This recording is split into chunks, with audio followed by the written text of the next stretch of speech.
Sarah had stayed late at work as she often did.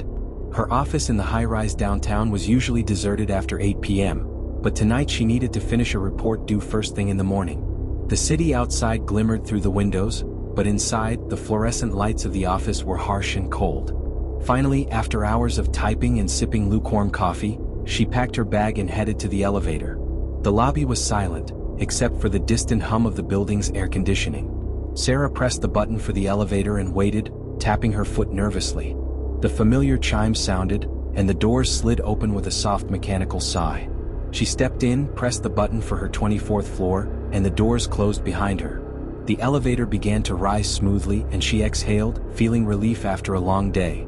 But halfway up, the car jolted violently, throwing her against the railing. The lights flickered, then stabilized.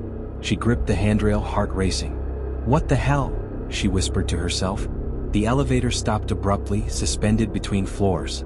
Sarah pressed the buttons, tried the emergency phone, but only heard static. She could feel the air grow colder, heavier. The silence was oppressive, broken only by the soft hum of the idle motor. And then she heard it, a whisper, almost imperceptible at first, coming from somewhere in the car. "Don't leave." Sarah spun around, eyes wide. No one was there. Her heart pounded in her chest. She tried to steady her breathing, telling herself it was just nerves. The building was old. Perhaps the elevator had a loose wire causing interference. That was it, a trick of sound. But then the lights flickered again, dimming until the car was bathed in shadow. She froze when she noticed the mirror on the back wall. The reflection looked off. There was someone behind her. Pale, featureless, standing silently, unmoving. Its head tilted slightly as if studying her. Sarah whipped around. Nothing. Empty space. "Hello?" she called, voice trembling. The intercom remained silent. Her phone had no signal, no light. The temperature seemed to drop further, each breath visible as a faint puff in the dimness. The figure in the mirror reappeared. Closer now. A faint whisper, "I've been waiting." Sarah's hands shook as she pressed every button, frantically trying to get the elevator moving. The car jerked suddenly, rising one floor. Then nothing. More static on the intercom. The whispering persisted, soft but insistent. "Stay, don't leave." Panic set in. She slammed her palm against the door, hoping to get the attention of anyone on the floors above or below. Nothing. The elevator shuddered again and she realized it was moving, but down instead of up. Her stomach dropped. Floor by floor, it descended faster and faster. She pressed the emergency stop. Nothing. Then, faintly, a smell reached her, old, decaying, metallic. Like rusted iron. She gagged. Her eyes darted around the car. The figure was gone, but the mirror reflected a subtle distortion, as if something unseen pressed against the glass from the other side. Sarah tried to calm herself, whispering that it had to be mechanical. An old elevator, stress, imagination. But her instincts screamed otherwise. Finally, the elevator lurched violently and stopped. The doors opened to the lobby. Relief surged and she bolted out, glancing back. The doors didn't close fully. A shadow remained inside the car, dark and still, waiting. It didn't move, but Sarah felt its eyes on her as she ran to the exit, through the empty lobby, and into the safety of the street. Even weeks later, she avoided the building. And late at night, when her phone rang without caller ID, she sometimes swore she heard a soft whisper, "Don't leave." The thought that someone, or something, was trapped in that elevator waiting for the next person to ride haunted her. She knew the building had security cameras, but no footage ever showed anyone else inside the elevator with her. And yet, the memory of those featureless eyes, pale and silent, lingered in her mind, as real as the cold metal of the elevator railing she had clung to. Tom worked the night shift at the hospital. By 2 a.m., the corridors were nearly empty, the fluorescent lights buzzing softly overhead. Most of the patients were asleep, and only a skeleton crew of nurses and security staff moved quietly between wards. Tom was heading to the basement for coffee, his feet echoing softly against the linoleum. The elevator was a familiar part of his nightly routine. He pressed the button, and the doors slid open with a mechanical sigh. Stepping in, he pressed the basement button, noticing the faint smell of disinfectant and old medicine lingering in the air. The elevator began to descend smoothly. Halfway down, it jerked violently. Tom grabbed the railing instinctively. The lights flickered once, then stabilized, and he exhaled, assuming it was a minor mechanical hiccup. Then he noticed him. A man had appeared in the corner of the elevator. Tom hadn't seen anyone enter. The man was dressed in dark, ordinary clothes, his expression calm, almost too calm for someone in a mostly empty hospital at 2 a.m. "Going down?" the man asked casually. His voice was low, steady, and calm. Tom blinked. Yeah, did you press a button?" The man shook his head. "No, I just ride sometimes. Helps pass the night." Tom nodded, trying to dismiss it. Maybe a security guard, another nurse taking a shortcut, someone who didn't announce themselves. But when he glanced in the mirror on the elevator wall, his stomach dropped. The reflection didn't match reality. The man's face in the mirror was wrong, distorted, almost melting, the features stretching unnaturally as if he wasn't really there. Tom's heart thumped in his chest, adrenaline surging. "Who are you?" he asked, voice quivering. The man smiled faintly. Wait. Don't mind me."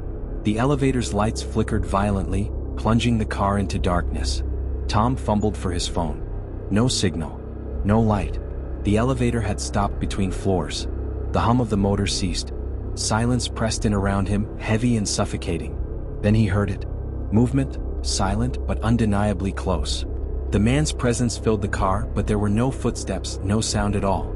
Just wait. Pressure. And then the voice, wet and low, whispering in his ear, though he could see no one.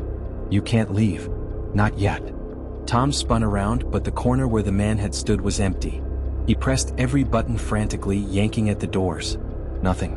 The air felt thick, almost liquid, pressing against his chest. His breaths came in short, sharp bursts. Then the lights returned, but the man was gone. The elevator hung motionless. Tom's hands shook as he pressed the basement button again. The doors remained shut. He pressed the emergency call button. Static. Then silence. Time blurred. Seconds stretched into minutes. Tom could feel his heart in his throat, his palms slick with sweat. And then, soft, almost imperceptible, a sound, the faint creak of the man leaning closer, his breathing wet and slow, brushing against Tom's ear. "You can't leave," the whisper repeated. "We're all waiting, just wait." Tom tried to scream, but no sound came out. His mind raced. He forced himself to calm down, rationalizing.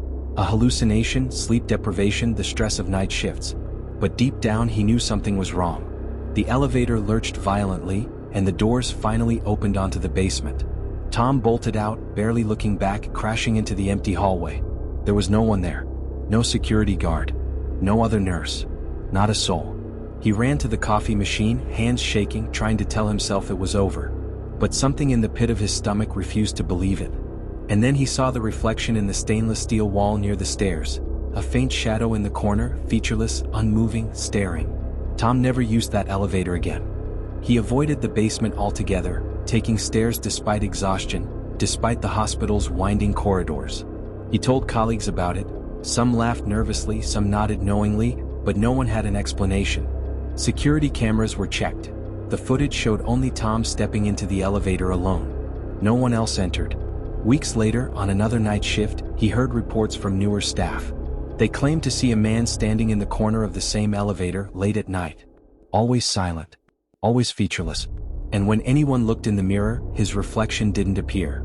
Tom could still feel that oppressive presence, even after leaving the hospital permanently.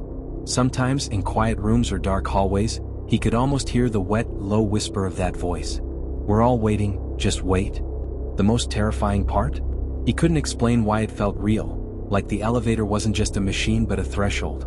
And whoever, or whatever, was riding with him, didn't exist anywhere but in the corners of reality, in the reflection that shouldn't be there. Every time he closed his eyes, he could see the man's face in the mirror, stretching, melting, watching. Waiting. Tom never spoke of it again, but deep down he knew. Elevators weren't just metal boxes moving between floors. Some nights, some floors, they became traps. And sometimes the passengers inside weren't supposed to exist at all, but they did. Some doors are meant to stay closed. Some rides are never meant to end. Tonight, you've glimpsed just a fraction of what waits in the shadows. The silent passengers, the whispers in the dark, the things that watch when you think you're alone. Remember this: every elevator, every empty hallway, every quiet floor could be hiding something you don't want to see. And sometimes, the most terrifying presence is the one you can't explain, the one that waits patiently, featureless, just beyond your reflection. If your heart is still racing, if the chill down your spine won't fade, then you felt a hint of what lies beneath. And that's exactly why you should step deeper. Step deeper into the dread. Step into the stories that haunt, that linger long after the lights go out. Subscribe to Do of Dread, where the shadows don't just whisper, they stay with you. Hit that button, join the night, and let the dread settle in. Because once you enter, there's no going back.